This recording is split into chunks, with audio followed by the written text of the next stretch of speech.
Y hablando de adicciones en general, ¿qué es lo que ustedes ven? Porque nosotros hablamos de adicciones y pensamos en las drogas ilegales. Por allí es el pensamiento más rápido. Pero ¿qué es lo que ustedes ven en el centro?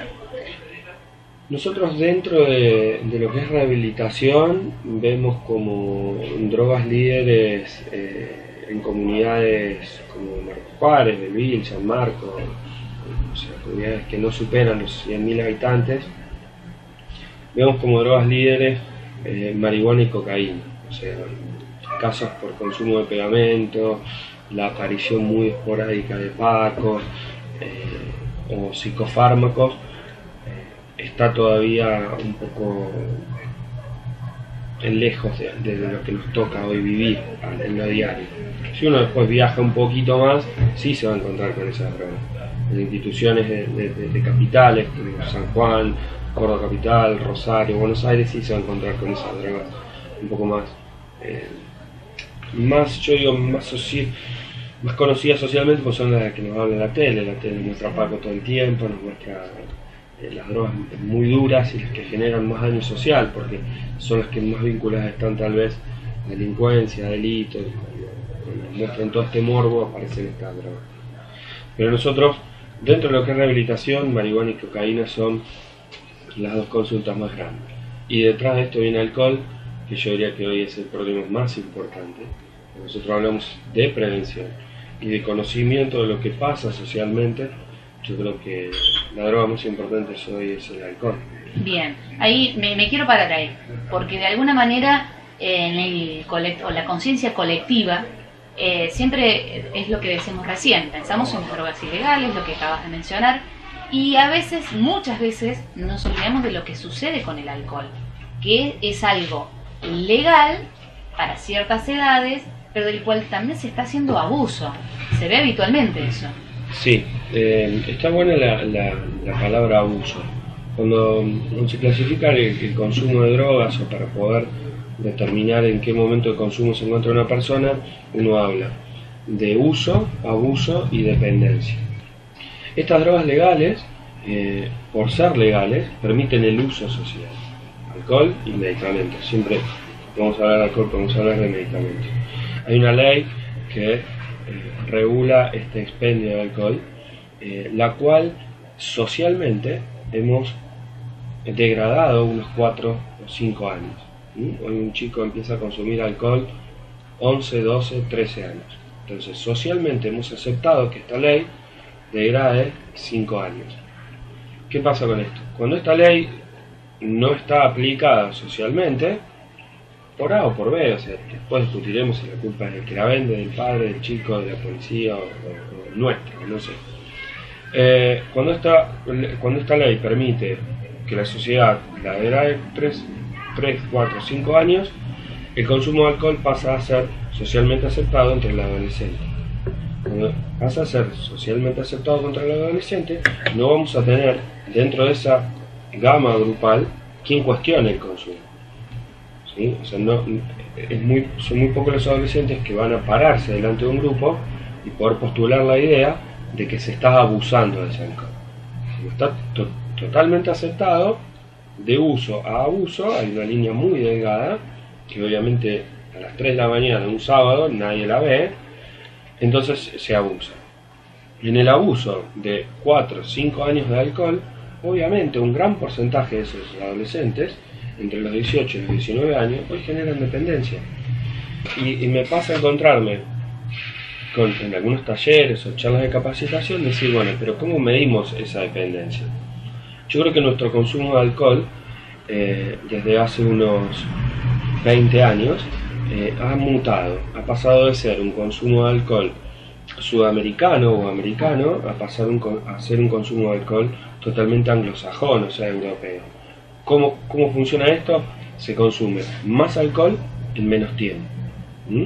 Si yo pienso en mi propia familia, mi abuelo, mis bisabuelos, consumidores de alcohol, porque era una distracción diaria o era un hábito diario estar consumiendo alcohol y alcohol con mucha destilación, whisky, caña, legui, y tal vez vivían o pasaban todo el día alcoholizados o con un grado de alcohol alto, pero eran y yo digo, eran inmunes a la sociedad, no había un cuestionamiento.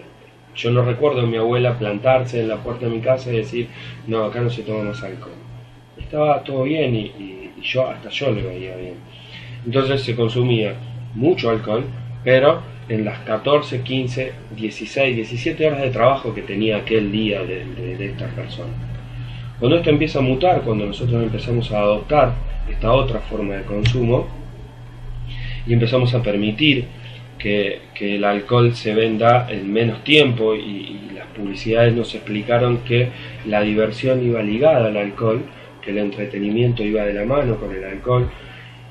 Y si uno revisa, y podríamos revisar miles de publicidades de los años 80, los años 75, 80, en donde hasta el amor iba de la mano del alcohol, ¿sí? Entonces, de noche, un sábado, un viernes, cuando uno piensa inconscientemente en el amor, en la diversión, en la recreación, caía en el alcohol. Y después tomó conciencia, los días de trabajo fueron más cortos, las actividades fueron otras, aparecieron actividades sociales que recreaban también, y se lo dejó el alcohol para 12 horas que se complementan entre el viernes a la noche y el sábado a la noche. Pero la misma cantidad que tomaba aquel abuelo en una semana de 18 horas de trabajo, este adolescente la toma en 12 horas un fin de semana. La misma cantidad. Entonces, en esta mutación de alcohol, en esta aceptación de que se reduzca la edad de consumo, el abuso no se ve. Y la dependencia aparece sola. Cuando hablamos de dependencia, me quiero parar ahí porque a veces, sobre todo cuando hablamos del alcohol, cuesta identificar lo que es la dependencia. ¿Cuándo puedo hablar de que alguien es dependiente? Yo hablo primero de uso cuando uno tiene contacto con una sustancia en determinada ocasión. Esta sustancia puede ser legal o ilegal, ¿sí? Para que nos quede claro y para que la gente que nos está escuchando quede claro, tomar una copa de vino todos los mediodías es hacer uso de una droga, que es el alcohol, y que muchas veces le recomienda el médico y que no está mal, ¿sí? No es cuestionable en ningún punto. Para hacer abuso yo hago contacto con esta sustancia para empezar a ver, ¿sí?, qué efectos me genera, ¿sí?, durante un corto lapso de tiempo. ¿Sí? Todavía este abuso no genera problemas sociales, ¿sí? Para que la gente también le quede claro, es poder tomar una botella de vino en el almuerzo, una botella de vino en la cena y un vaso de whisky antes de acostarme. Evidentemente estoy abusando de alcohol. Y para generar dependencia, este contacto con la sustancia pasa a ser más importante que cualquier otra cosa que yo tenga que hacer. O sea, salí de la recreación del almuerzo y de la cena, en donde yo acompañaba una comida con un vino, pasó a ser el vino el que acompaña mis otras actividades. Me despierto, tengo que tomar, almuerzo tengo que tomar, antes de la siesta tengo que tomar, para pasar la tarde tengo que tomar y para dormir tengo que tomar. Dependo del tomar o del consumir cualquier droga, te repito, para poder realizar alguna actividad.